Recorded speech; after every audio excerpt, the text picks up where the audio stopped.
السلام علیکم ورحمۃ اللہ وبرکاتہ۔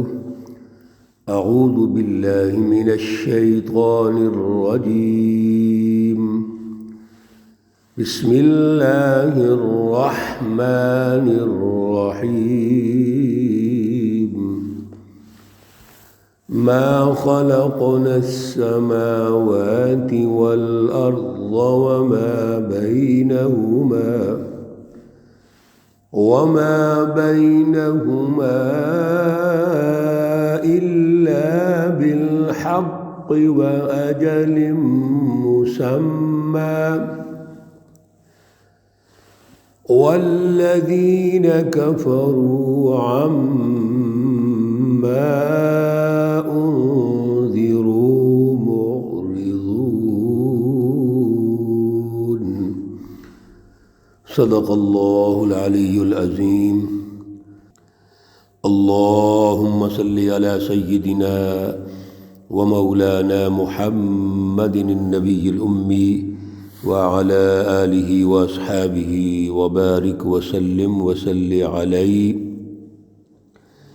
معزز سامعین و سامعات، پارہ نمبر 26 سورۃ الاحقاف، آیات مقدسہ نمبر 3 تا 6 ہیں۔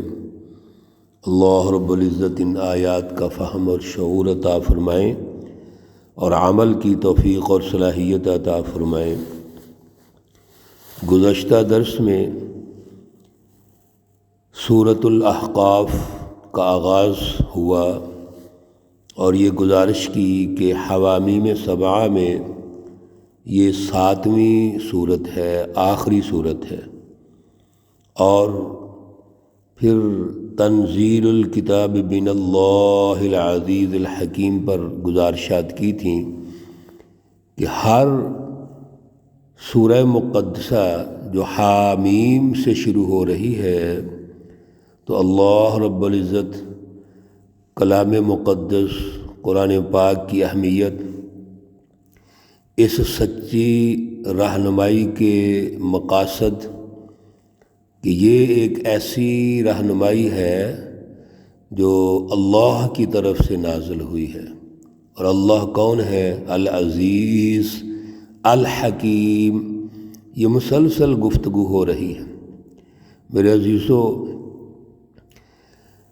کلام مقدس کے جو دروس ہم سن رہے ہیں، ہم مطالعہ کر رہے ہیں قرآن پاک کا، اصل میں اللہ رب العزت ہم سے یہ چاہتے ہیں کہ ہمارا ایمان مضبوط ہو، ہمارے دل میں، ہماری زبان پر، ہماری سوچ میں، اور پھر عملی جو نظام ہے ہمارا، گھر سے لے کے محلے کا نظام، شہری نظام، قومی نظام، بین الاقوامی نظام، اللہ رب العزت یہ چاہتے ہیں کہ اللہ کی ہدایات اور رہنمائی کے مطابق ہو۔ پیارے رسولوں کو اللہ نے اسی لیے بھیجا، اور پھر ہمارے پیارے رسول اکرم صلی اللہ علیہ وسلم کی آمد کا مقصد اللہ سے جوڑ پیدا کرنا ہے، انسانیت کو غلامی سے نکال کے، ظلم اور جہالت سے نکال کے اللہ کے ساتھ جوڑنا ہے، جس کو خدا شناسی کہتے ہیں۔ اور پھر ظلم کے نظاموں کی وجہ سے انسانیت میں گیپ آ جاتا ہے، انسان سے دور ہو جاتا ہے، انسانی حقوق سلب ہونا شروع ہو جاتے ہیں۔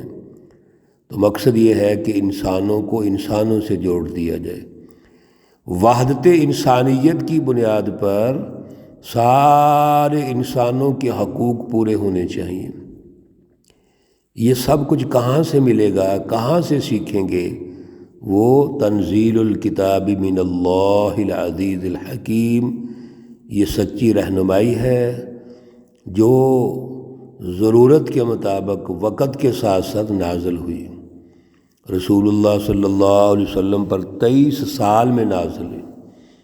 اب ہمارے لیے تو یہ مکمل ہدایت ہے، نظام حیات ہے۔ اس لیے ہم نے اس پر توجہ رکھنی ہے۔ سب سے پہلے تو ہمارا ایمان مضبوط ہونا چاہیے اس اعلیٰ فلسفی پر، ہمارے دماغ میں، دل میں، سوچ میں، ہر جگہ پر اللہ کی اس فکر، اس فلسفے کی بالادستی ہونی چاہیے، سچی رہنمائی پر یقین ہونا چاہیے، اور پھر سماجی نظام بھی اس کے مطابق بنانا ہے۔ آج کی آیات میں بھی اللہ رب العزت اسی طرف توجہ دلا رہے ہیں۔ ما خلقنا السماوات والارض وما بینہما، سبحان اللہ، یہ آیات کئی دفعہ گزر چکی ہیں صرف ہماری توجہ کے لیے۔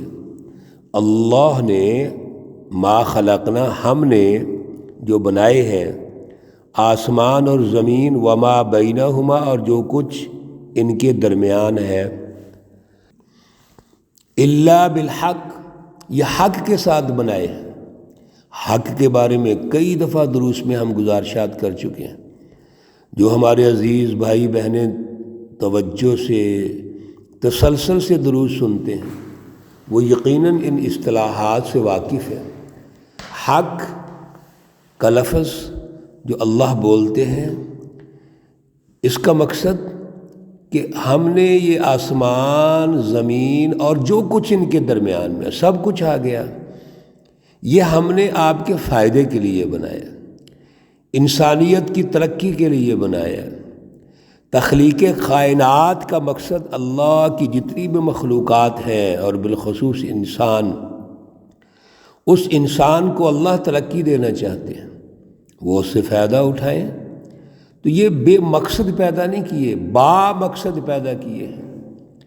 اللہ نے ان کی تخلیق کے پیچھے ان کی ترقی بھی رکھی ہوئی ہے، اور اس تخلیق میں اللہ رب العزت نے انسانیت کے فائدے رکھے ہوئے ہیں، اس کی تفصیلات گزر چکی ہیں۔ پھر وَأَجَلٍ مُّسَمًّى، جو اللہ نے یہ پیدا کیا سب کچھ ایک وقت مقررہ تک پیدا کیا ہے۔ اللہ کا ایک وعدہ ہے اور اس کا وقت طے شدہ ہے، اس کے مطابق اللہ نے پیدا کیا ہے۔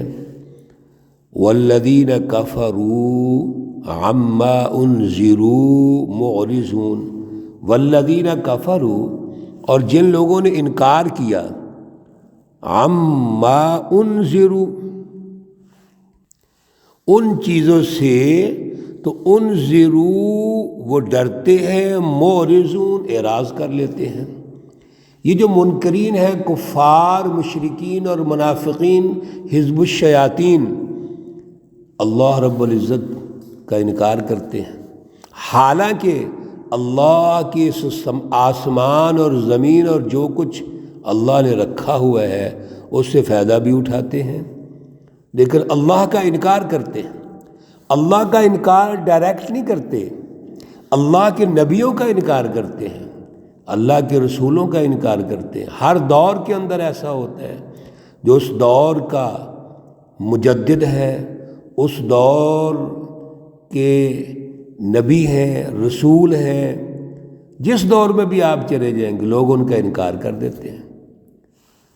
قُلْ أَرَأَيْتُمْ، آپ کہہ دیجئے، کیا آپ دیکھتے ہیں، ما تدعون من دون اللہ، جو اللہ کے علاوہ پکارتے ہو تم، ارونی، مجھے بتلاؤ، دکھلاؤ، ماذا خلقوا من الارض، انہوں نے زمین سے کیا پیدا کیا ہے، ام لہم شرک فی السماوات، یا ان کے لیے تم آسمان میں شریک ٹھہراتے ہو۔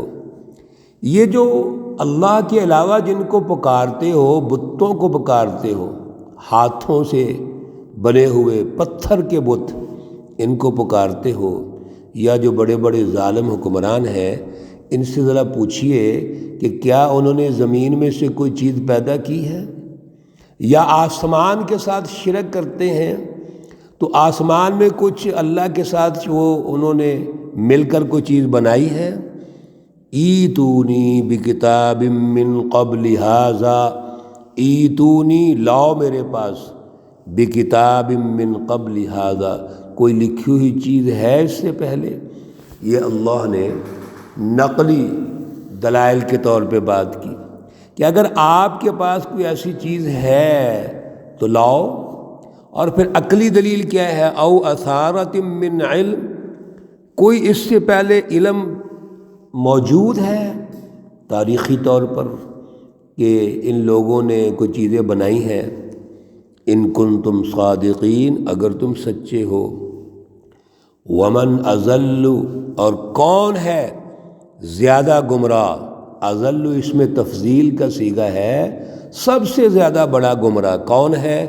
ممن، اس شخص سے، یدعو من دون اللہ، جو اللہ کے علاوہ پکارتے ہیں، اللہ کی اعلیٰ فلسفی توحید کو چھوڑ کے جو شرک کرتے ہیں، ان سے بڑا کوئی گمراہ ہو سکتا ہے؟ حالانکہ من لا یستجیب لہ الی یوم القیامہ، وہ ان کی پکار کو پہنچ ہی نہیں سکتے، قبول ہی نہیں کر سکتے قیامت کے دن تک۔ بلکہ اگلی بات یہ ہے وَهُمْ عَنْ دُعَائِهِمْ غَافِلُونَ، اور وہ ان کی پکار سے بے خبر ہیں، غافل ہیں۔ یہ جن کو تم پوجتے ہو، پکارتے ہو، شرک کرتے ہو، یہ تو تمہاری بات سن ہی نہیں سکتے، قبول کیا کریں گے، پوری کیسے کریں گے؟ وَإِذَا حُشِرَ النَّاسُ، سبحان اللہ میرے عزیزو، اللہ نے اس دن کا نقشہ کھینچا جو یوم الحساب ہوگا، یوم الدین، اور وہاں پہ کیا ہوگا؟ اذا حشر الناس، جب لوگ جمع کیے جائیں گے، کانوا لہم اعداء، وہ ہوں گے ان کے دشمن، وکانوا بعبادتہم کافرین، اور وہ ان کی عبادت سے یعنی پوجنے سے، پرستش سے منکر ہو جائیں گے۔ قیامت کے دن یہ جتنے شیطانی جماعتیں ہیں جب اللہ کے سامنے کھڑے ہوں گے تو یہ جن کو پکار رہے تھے، پوج رہے تھے، پرستش کر رہے تھے، وہ ان کے دشمن ہو جائیں گے، بلکہ وہ تو انکار کریں گے کہ ہم نے تو کہا ہی نہیں کہ ہمیں پکارو۔ حضرت عیسیٰ علیہ السلام کو اللہ کہیں گے، ہاں جی بتائیے، حضرت عزیر علیہ السلام کو کہیں گے۔ اسی طرح جتنے بھی بزرگوں کے ناموں پہ انہوں نے بت بنائے ہوئے ہیں، لات، حبل، منات، وہ کہیں گے کہ یہ تو ہمارے ساتھ زیادتی کر رہے ہیں، ہم نے تو شرک کے لیے ان کو نہیں کہا۔